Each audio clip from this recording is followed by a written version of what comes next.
Meskipun Bapak Ibu Saudara pakai masker, tapi saya bisa melihat kebahagiaan saudara pada malam ini. Itu pasti ya, karena saudara bisa datang ke gereja dan juga merayakan Paskah.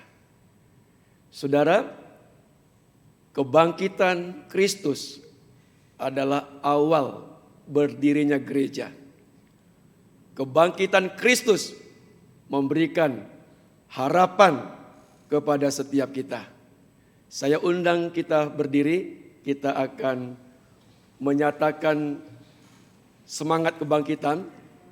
Saya akan menyerukan Kristus Tuhan sudah bangkit, lalu saudara menjawab dengan benar, Kristus sudah bangkit, haleluya. Demikian ya, kita mulai. Kristus Tuhan sudah bangkit. Ya, kurang semangat ya, sekali lagi ya. Kristus Tuhan sudah bangkit. Ayo tepuk tangan saudara. Silakan duduk. Mari kita berdoa. Bapa di surga, karena Engkau sudah bangkit, kami ada di sini. Kami memiliki iman, pengharapan di dalam mengikut Engkau. Terima kasih Tuhan, karena kami sudah menjadi milik-Mu dan kami mendapatkan segala warisan yang Kau berikan kepada setiap yang percaya kepadamu. Bapa di surga, biarlah kebangkitan Kristus memberikan kepada kami ketenangan, memberikan kepada kami sukacita, memberikan kepada kami damai sejahtera di dalam kami mengiring Engkau seumur hidup. Bapa di surga, kami akan membaca dan merenungkan firman-Mu.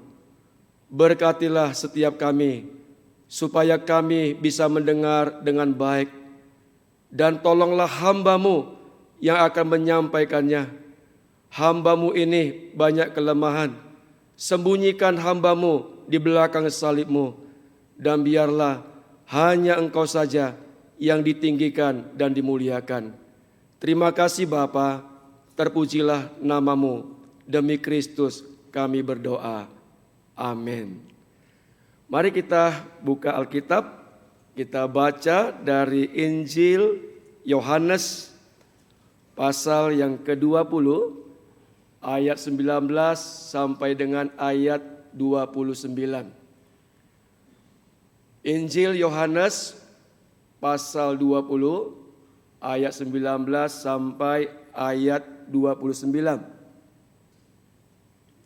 Saya akan membacanya untuk saudara. Saudara bisa mengikuti di dalam hati. Beginilah firman Tuhan. Ketika hari sudah malam pada hari pertama minggu itu, berkumpullah murid-murid Yesus di suatu tempat dengan pintu-pintu yang terkunci, karena mereka takut kepada orang-orang Yahudi. Pada waktu itu datanglah Yesus dan berdiri di tengah-tengah mereka dan berkata, "Damai sejahtera bagi kamu."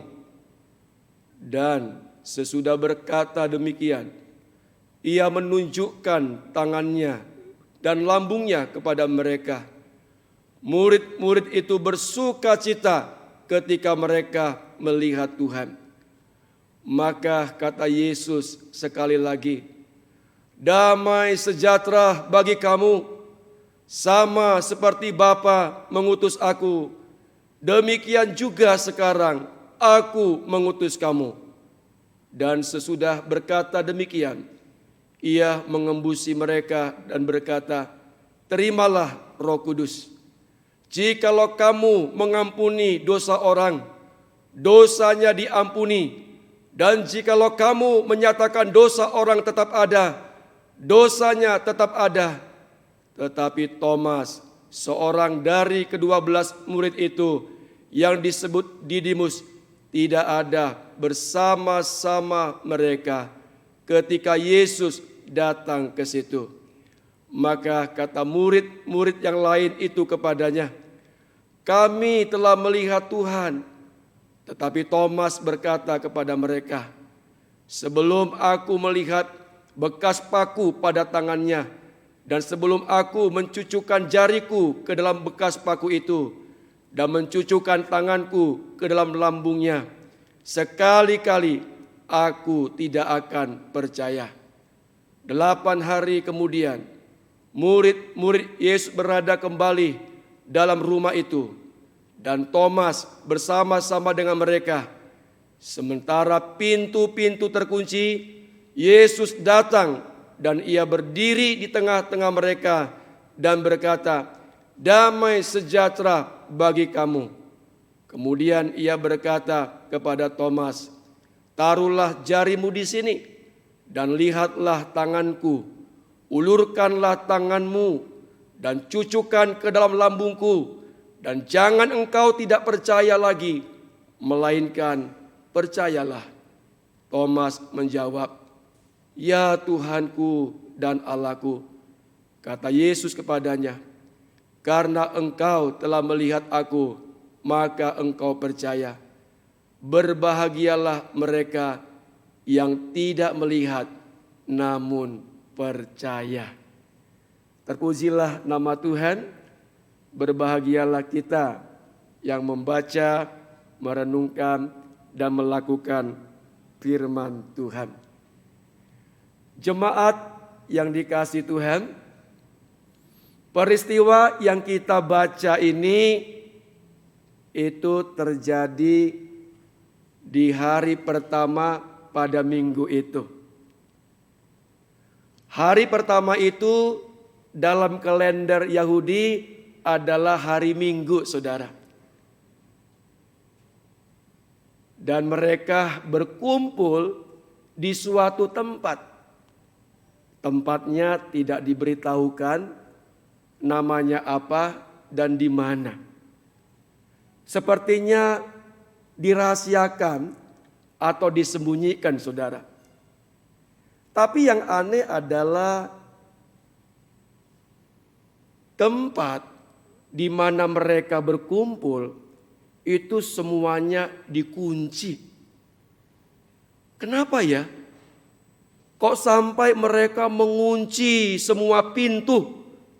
Menguncinya dengan rapat.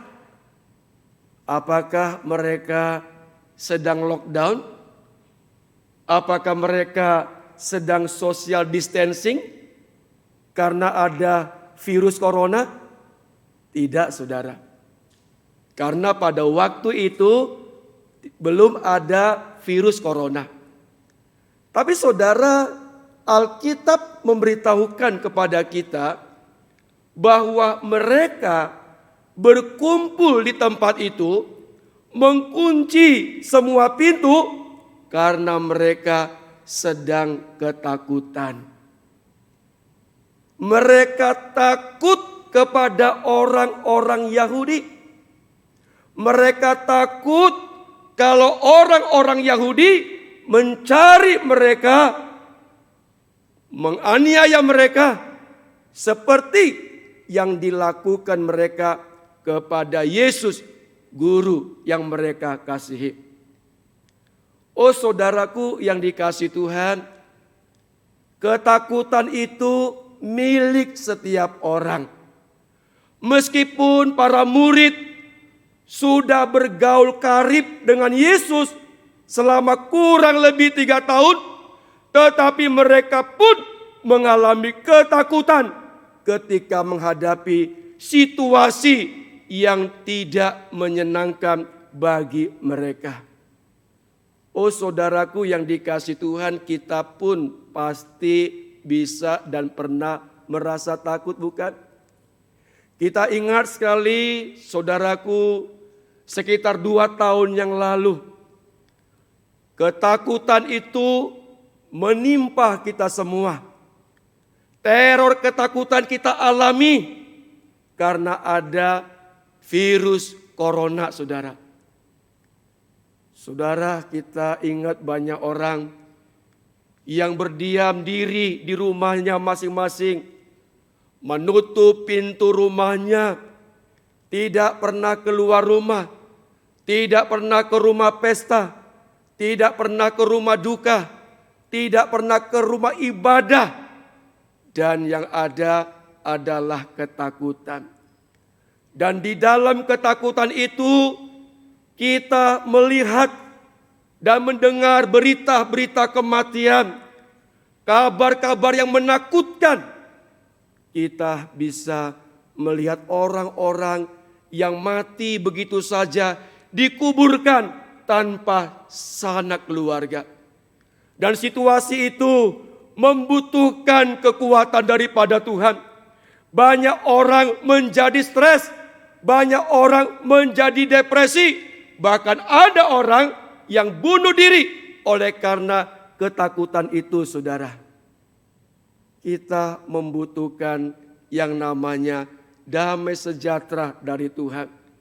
Membutuhkan kekuatan daripada Tuhan. Nah, saudara dikasih Tuhan, inilah yang dialami oleh para murid. Mereka melihat sendiri betapa kejamnya perlakuan orang-orang Yahudi kepada guru mereka, saudara. Dan mereka merasa takut. Jangan sampai mereka pun mendapatkan aniaya seperti itu. Saudara-saudara, di tengah ketakutan yang mereka alami, tiba-tiba Yesus muncul di tengah mereka dan berkata, damai sejahtera bagimu. Aduh, saudara, kaget. Murid-murid kaget, saudara. Ketika melihat ada sosok yang seperti Yesus itu muncul di tengah mereka dan berkata, damai sejahtera bagimu.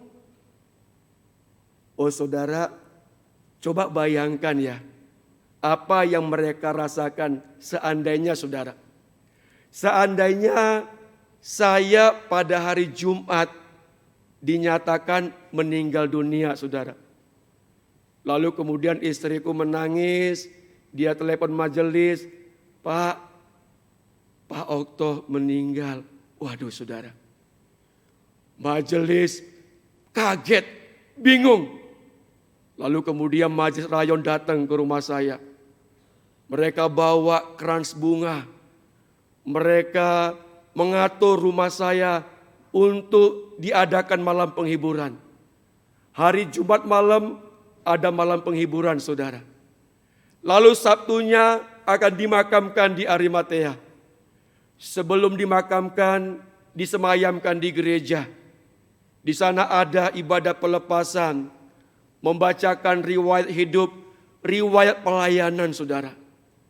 Kemudian jemaat mengantar saya ke pekuburan Arimatea.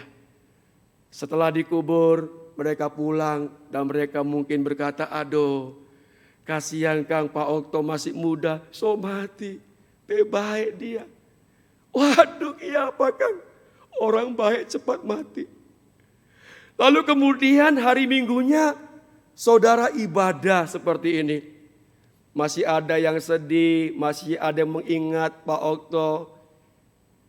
Tiba-tiba saudara, saya berdiri di tengah saudara dan berkata, Shalom. Waduh, pasti kaget saudara. Orang Manado bilang kaget jahat-jahat. Ini yang dialami oleh para murid loh saudara. Kaget, kenapa? Loh, kan kita punya rumah ini, tempat kita berkumpul ini dikunci. Kenapa dia bisa masuk? Ini siapa? Lalu kemudian kalau dia Yesus, baru saja loh kita melihat dia disalibkan dan dia dikuburkan. Oh saudaraku yang dikasih Tuhan, mereka lalot saudara. Lama loadingnya, mereka tidak sadar, mereka tidak paham bahwa yang berdiri di tengah mereka itu adalah Yesus. Yesus mengatakan kalimat damai sejahtera bagimu, itu bukan sapaan biasa yang seperti lazimnya pada waktu itu saudara. Tapi damai sejahtera bagimu itu juga ingin mengingatkan kepada murid supaya apa? Supaya mereka jangan takut, supaya mereka jangan khawatir, supaya mereka tetap tenang. Karena apa? Ini aku sudah ada bersama dengan kalian. Aku hidup, aku sudah bangkit. Damai sejahtera bagimu.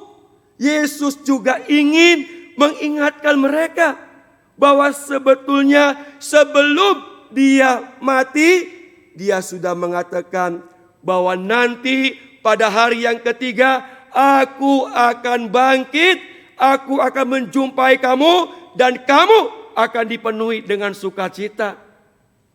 Bahkan kata damai sejahtera bagi kamu ingin mengingatkan kepada mereka bahwa Tuhan sebelum dia mati pernah mengatakan, damai sejahteraku kuberikan kepadamu. Apa yang kuberikan tidak sama seperti yang dunia berikan. Dorang tetap enggak sadar saudara. Mereka tetap tidak sadar bahwa yang ada di tengah mereka itu adalah Yesus yang mereka kasihi. Yesus yang telah meninggalkan mereka dan bangkit lagi. Enggak sadar saudara.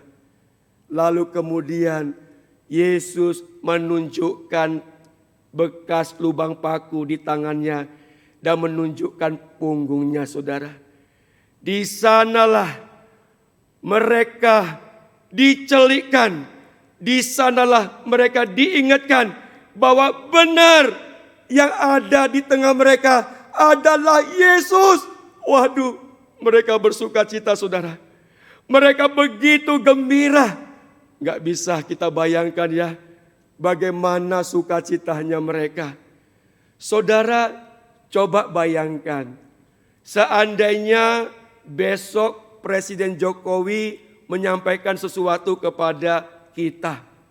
Dia berkata, rakyatku sebangsa dan setanah air, saya mau katakan kepada kalian bahwa hari ini pandemi COVID-19 di negara kita sudah berakhir. Tidak usah lagi pakai masker, tidak usah lagi jaga jarak. Apa respon kita saudara? Pasti kita semua senang. Kita merasa bebas. Tetapi saudara, sukacita yang dialami oleh para murid ketika mereka tahu bahwa yang ada di tengah mereka adalah Yesus jauh lebih besar dari sukacita kita ketika kita mendengar bahwa pandemi COVID-19 sudah tidak ada lagi. Kenapa saudara?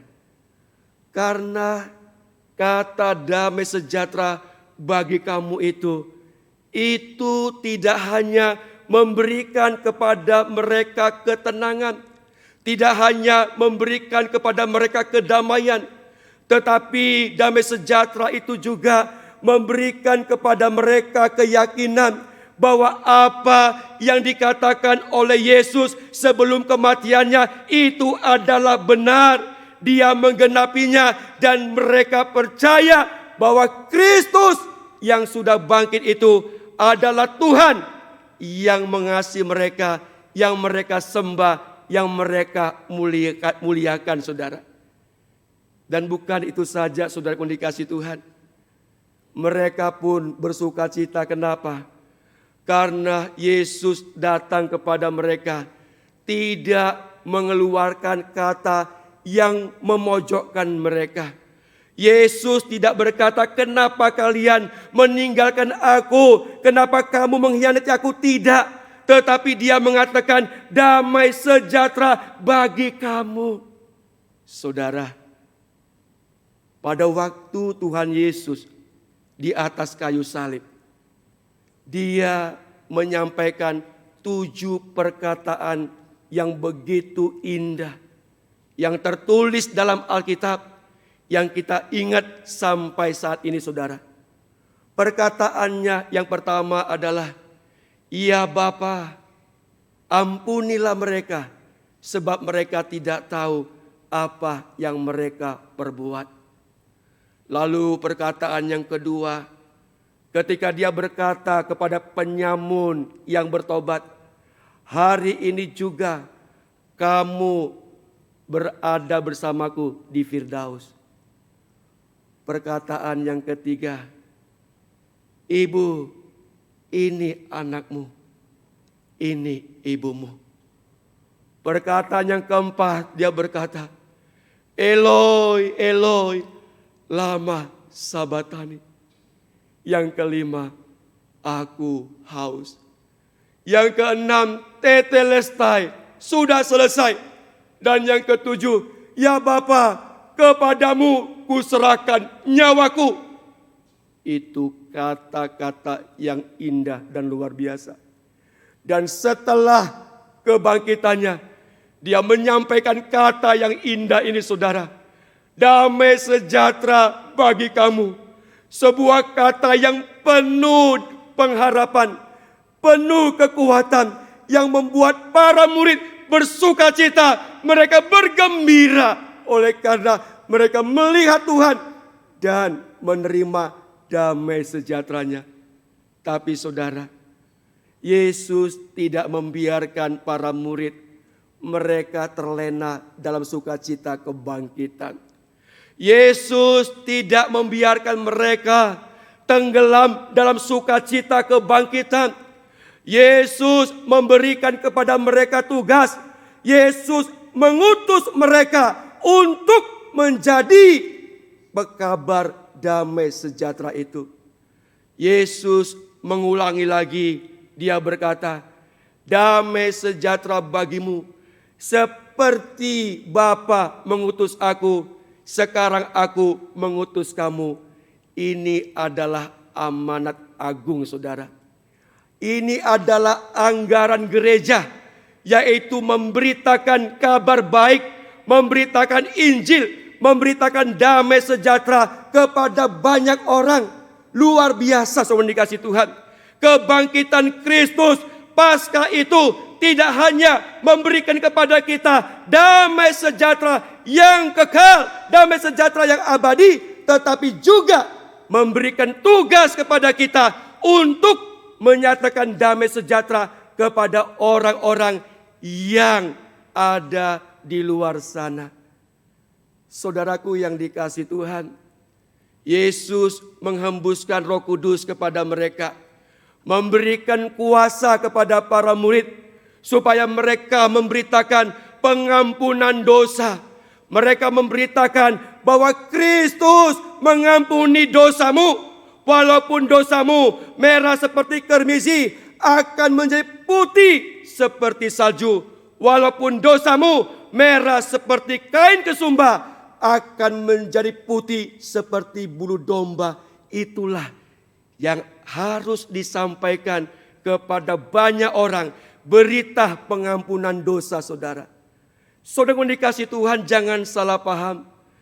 Manusia tidak pernah diberi otoritas untuk mengampuni dosa orang lain. Manusia atau kelompok manusia tidak bisa mengampuni dosa orang lain. Hanya Yesus yang bisa mengampuni dosa manusia. Hanya Yesus yang bisa menyucikan, membasuh dosa manusia. Tetapi Yesus memberikan otoritas kepada kita, kepada para murid. Untuk apa? Menyampaikan pengampunan dosa itu. Menyampaikan berita damai sejahtera. Karena dosa itu membuat manusia terpisah dengan Allah. Dosa itu membuat manusia jauh daripada Allah, kehilangan damai sejahtera, sehingga perlu diberitakan pengampunan dosa dari Kristus yang telah mati dan telah bangkit, sehingga mereka pun mendapatkan damai sejahtera itu, saudara. Oh saudaraku yang dikasihi Tuhan, jemaat Gebem Kristus itulah Paskah, saudara. Paskah adalah kebangkitan Kristus. Paskah adalah kemenangan Kristus atas kematian. Kita semua akan mengalami kematian, saudara. Saya akan mati, saudara akan mati. Tetapi oleh karena Kristus, maka kita tidak perlu takut lagi akan kematian, saudara. Karena bagi orang yang percaya kepada Kristus, kematian itu adalah awal di mana kita bisa berjumpa dengan Allah muka dengan muka, menikmati segala keindahan, segala kebaikan Tuhan. Oh saudaraku yang dikasihi Tuhan, setiap tahun kita merayakan kebangkitan Kristus, tapi hari ini saudara tidak hanya bersyukur atas apa yang diberikan kepada kita, damai sejahteranya, tetapi hari ini juga saudara dan saya diutus untuk menyampaikan kabar damai sejahtera itu. Saudara, target pertama para murid adalah Thomas, saudara.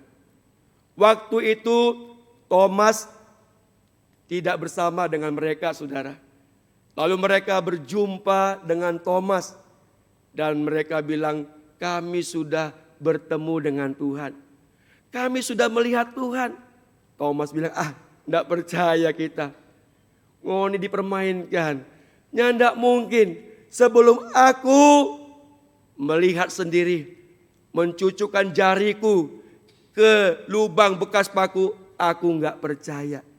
Saudaraku yang dikasihi Tuhan, 8 hari kemudian, itu hari Minggu juga ya saudara ya. Makanya akhirnya orang Kristen itu beribadah pada hari Minggu, saudara. Karena hari Minggu itu adalah hari kebangkitan Tuhan. Nah pada waktu hari ke-8 hari kemudian, saudara, mereka berkumpul di sana. Dan kemudian di sana ada Thomas. Yesus datang mengunjungi mereka, saudara. Pintu terkunci, tapi Yesus bisa masuk, saudara. Ini adalah hal yang indah. Tubuh kebangkitan Yesus tidak bisa dibatasi oleh ruang dan waktu. Dan pada waktu itu, saudara, Yesus bertemu dengan Thomas. Dan Yesus memberitahukan kepada Thomas apa yang pernah disampaikan kepada para murid lainnya. Luar biasa, saudara. Yesus tahu apa yang menjadi keraguan daripada Thomas. Lalu kemudian dia mengatakan, Thomas, silakan taruh tanganmu. Dia menyampaikan itu, saudara. Thomas juga kaget, saudara. Thomas heran, saudara. Sampai kemudian dia berlutut, dia datang, dia mengatakan, ya Tuhan, ya Allah. Dia percaya kepada Kristus. Ini sesuatu yang indah, saudara dikasihi Tuhan. Yesus mendatangi Thomas. Yesus tidak mau ada seorang dari murid yang meragukan kebangkitannya. Tapi Yesus berkata, berbahagialah orang yang percaya walaupun tidak melihat. Ini kalimat menjadi kekuatan bagi saudara dan saya. Berbahagialah orang yang percaya walaupun tidak melihat. Saudara dan saya tidak pernah melihat Yesus secara langsung.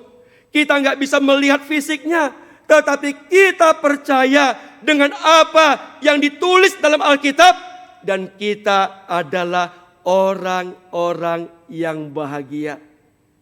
Jemaat yang dikasihi Tuhan, kehidupan kita tidaklah mudah, bukan? Kita mengalami banyak pergumulan, banyak kesulitan yang datang dalam kehidupan kita.